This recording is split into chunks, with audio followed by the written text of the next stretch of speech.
Hello everyone and welcome to this new tutorial course by 3Dmotive.com. My name is Emil Sliegers, I'm a 3D environment artist and I will be your tutor for this tutorial. So in this new tutorial course we will go over on how to create a high poly and a low poly of a Walther P99 gun. Basically it's like a handgun, it has like a really interesting shape. And we will go over the best practices to create this shape, because also a gun often has some quite complicated models and how everything needs to work in game.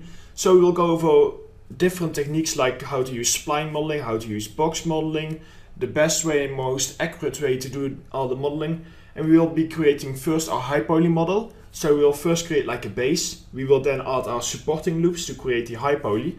And we will do a non-destructive workflow by using modifier stacks and things like that, just so that we can very easily turn our high poly back into a low poly model. And so once our low poly model is done, that will be the cap for this tutorial. And then there will be another tutorial where we will go over on how to do the unwrapping and how to do the texturing in Substance Painter. But for this tutorial, because of course it takes quite a while to make a gun, so we split up into tutorials. In this tutorial we will go over the high poly and the low poly creation of our gun.